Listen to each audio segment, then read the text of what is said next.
Good morning, bonne route, have a nice trip.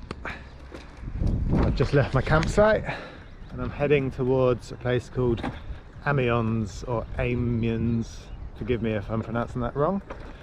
It's about 30 miles away, so a nice chilled morning ride, not too much cycling today. So I should get there in about 3 hours probably and have the rest of the afternoon to explore hopefully. And this is going to be the first time I'm going to check out something from that Atlas Obscura website, which is where they give tips on quirky and interesting places to visit. So I think the first one is going to be, I think inside a church, there's John the Baptist's head, which should be nice. Apparently he got decapitated and his head's there. And the other one is this cool tomb. I think someone's made a cool statue of this person trying to break out a tomb. So hopefully I'll show you those later. But for now, back on the road.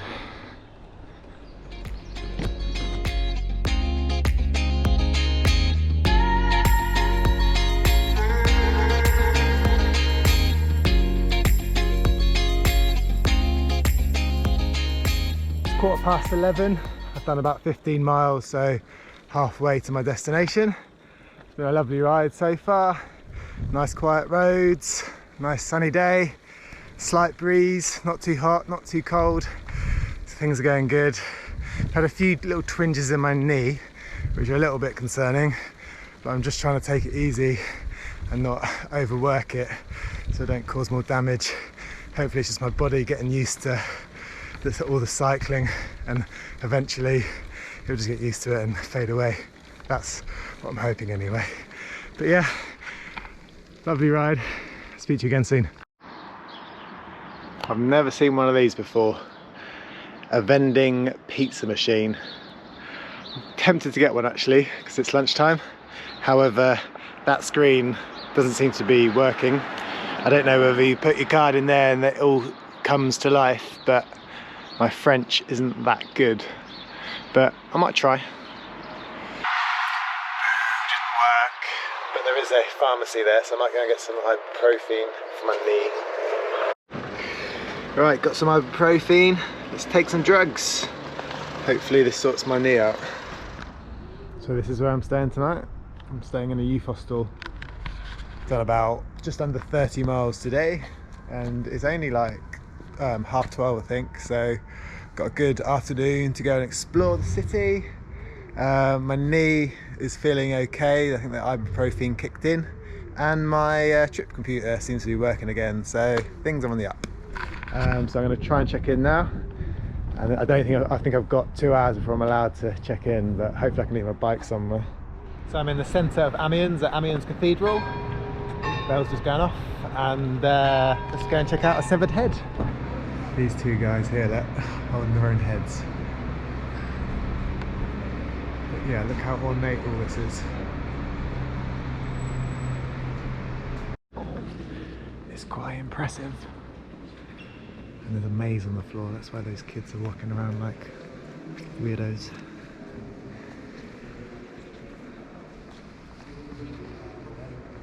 I don't know where the head is yet though. I haven't found the head yet, but I found this picture.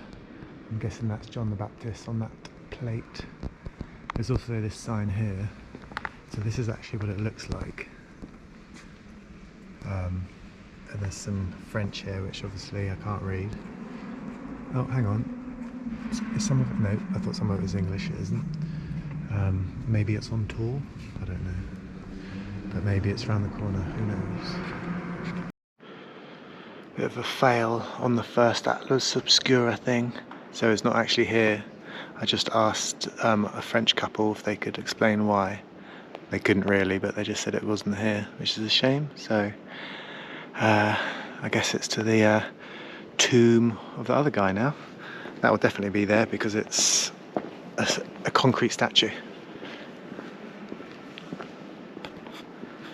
So after the massive disappointment that John the Baptist head just turned out to be a laminated photograph of him, I'm now en route to Jules Verne's tomb. And Jules Verne is a very famous French poet and novelist. He wrote Journey to the Centre of the Earth and 20,000 Leagues Under the Sea. And his tomb from what I've seen in the photographs, looks pretty cool. He's kind of breaking out the tomb like he's still alive, so I'll show you that when I get there. So according to Google Maps, his tomb should be around here somewhere. It's a pretty impressive graveyard, to be fair. Some very interesting tombs, and there it is. Amazing. Zombie vibes. Hey Jules. What's that? High five. But you got bird poo in your hand. There you go. And all over your face. You need a wash, Jules. That was worth the 45 minutes walk out of town to come and see. And now I've got the 45 minutes walk back to my hostel, where I'm probably just going to chill for the rest of the evening.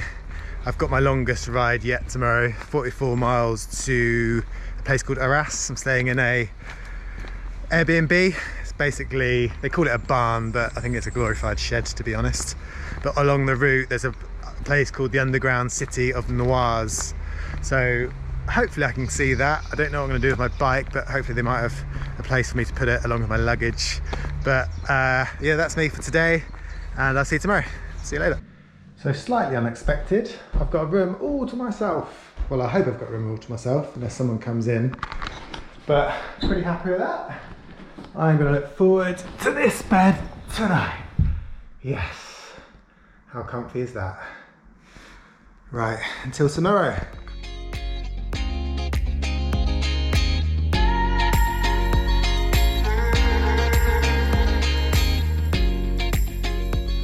Good morning, it's 8:15. I've just left my hostel. I had the room to myself last night, so that was good. And I got breakfast this morning, so fueled for the trip to Naours. It's about 12 miles away. There's their underground city there. Apparently in the First World War it was used by the British, and in the Second World War it was used as a base by the Germans. So I'm off there first. Hopefully I can leave my bike somewhere, and then once I've checked that out, I've got a 30-odd mile to bike ride to Arras, where I'm staying for the night. So back on the road, got to contend with this first, and I'll show you some more stuff as I go.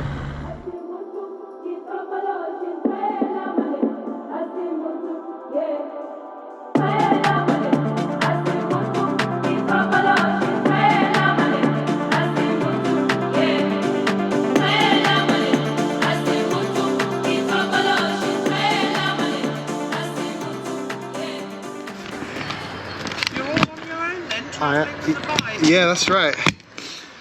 It's good, but it's a little bit of a faff when I come to see stuff like this. Are you English? Yeah, I'm from Bristol. Oh yeah, I used to live in Bristol. Oh yeah? Yeah, whereabouts? Clifton. Clifton, that's where I lived as well. Oh really? Yeah. I haven't been there for 34 years now. Really? I've lived a bit everywhere. It's 22 years I live in France now. Okay, I can sort of hear a little bit of an accent. Yeah. Yeah. I used to live on Victoria Square, if you know that. Victoria Square. Yeah. Yeah, I know. I don't know. I've got little children, so I don't really want them to muck about with their bike. Is it going to be safe for my bags and stuff, yeah?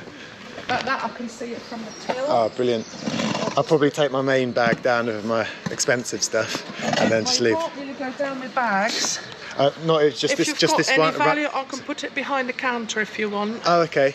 So that'd be great. Just up there. Yeah. And then I don't mind putting a bag behind the counter, but I can see it from here. Brilliant. Thanks so much. Appreciate that. Close this up again. So I've arrived at the underground city of Naours.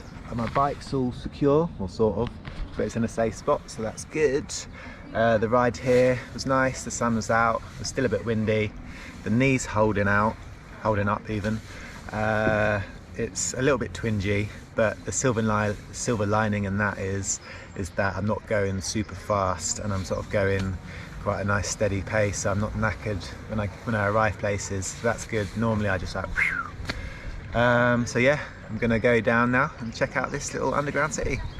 This is the entrance. It's actually called Naours, and it's 33 meters down, and it has a constant temperature of 9.5 degrees Celsius all year round. Who's that? pretty chilly. There's a tour group ahead of me, I'm trying to stay back from them.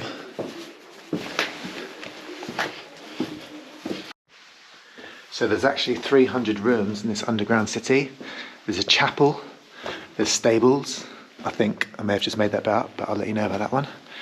But here, look, is a chimney which goes over 30 metres up and it's 1 metre wide. The clever thing about it is that when the enemy were approaching, they wouldn't actually know there's an underground city here, because the smoke goes up through the chimney here, look, along this channel here, and then up through a house at the top, through their chimney. So the smoke just looks like it's coming out of a normal chimney on a normal house, and the enemy would have no idea that there's an underground city, which is very clever. This is the chapel. It could hold up to 400 people. If there was any like troubles above ground, they'd come and shelter in here. And they also had religious services for the villagers. And here, look, there's the start of the Greek alphabet, alpha, and the end of the Greek alphabet, which is omega, and that's meant to represent life and death, so like the start and finish of life. This room is called the Rotonda, and the reason why it's so tall is because the roof caved in, and to cover it up they built a chapel on top. But there's all this interesting writing on the wall all around, like the date, it says like 1921, 1927, so I'm guessing that was the villagers here who wrote that. And there's the Virgin Mary and Jesus Christ statue up there. And when there was some archaeological digs, they found some sea urchins and some starfish, and they put it on the plaque just there. So this little tunnel here is called the Stone Trap, and the stones on the floor make a noise, you can hear it, like that, and it would alert the villagers that the enemy are coming. And they even used little kids to get the enemy to chase them this direction. The kids, obviously a lot smaller, can just run through the tunnel, and the enemy, with their armoury and their being a lot bigger, would hit the heads and get stuck, and then when they got through to the other side, the villagers would be waiting to mess them up, I'm assuming.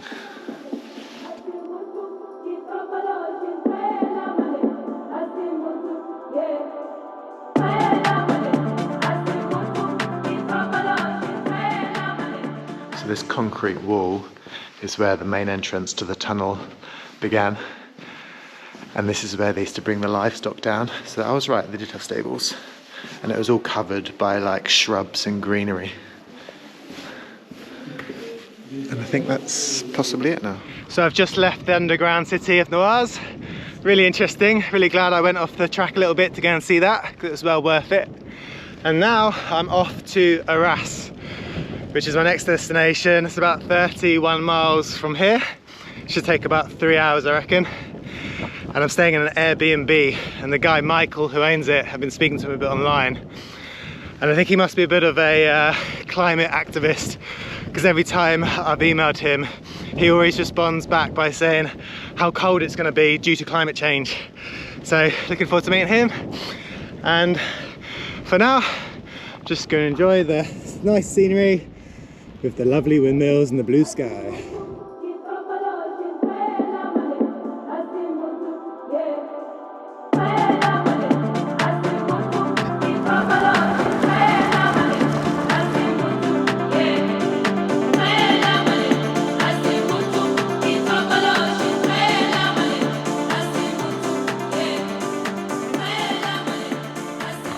Look at that. Beautiful, right? So I'm loving today. I don't know why. Maybe because I've got tunes playing on my earphones. The sun's out. It's really windy, but I've kind of embraced that. I've got about 13 miles left to get to Arras, so just over an hour. Should see me get there for about 4 o'clock, I reckon. Google Maps is great, but sometimes it can let you down and send you up gravel dirt tracks like this one.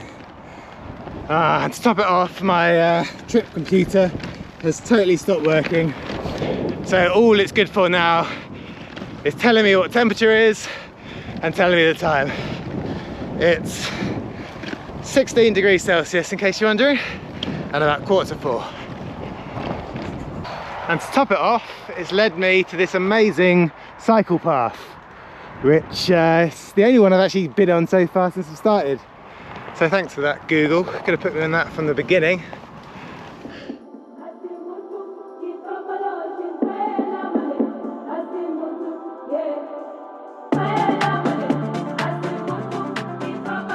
I've arrived 44 miles later. I think I'm at the right place. Let's see. 156.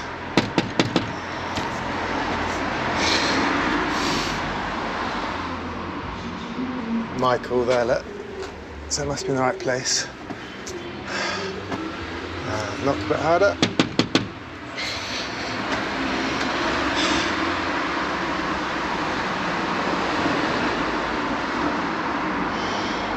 A bit concerning because he's not answering the door and the shutters are down. He did message me earlier saying that he needed to pick up his ill mum or something. And I said I'd get there for 4, but then I messaged him again saying I'd get there at 4:30, so maybe he's gone to get his mum but didn't get my second message. I guess I'll just wait here and see what happens. Still no answer, and there isn't a phone number in the email attachments, so I guess I'm just gonna have to wait for him to come back from the hospital. So I finally made it in after about half an hour of waiting. Turns out there's a back entrance to this place and I was waiting at the front entrance, so that's why I couldn't get in. But yeah, finally here. This is my accommodation for tonight. I'm all by myself. There's just random beds everywhere. He calls it a barn. I think it's more like a shed, or garage, for example. But this is my bed for tonight. Quite an interesting character is Michael. I've never known someone to talk so much. I literally couldn't get a word in edgeways, and I've literally been listening to him for about an hour, and I'm not even joking. I just want to kind of get some food, to be honest, and check out the town. And I was right, he loves climate change. Everything was like, you must shut the doors, everything's like, all that's eco and whatnot. But I mentioned to him that I wanted to go to some more tunnels like the ones I went today, but these are like World War II tunnels. And he was like, they're right here, they're underground. I was like, what? And he's like, yeah, they're literally underground. Let me show you. And he showed me outside. And that building there is it. So if I do go tomorrow, I don't have far to go. But for now, I'm gonna change into some warmer clothes and then probably head into town. So I'll show you that in a sec. And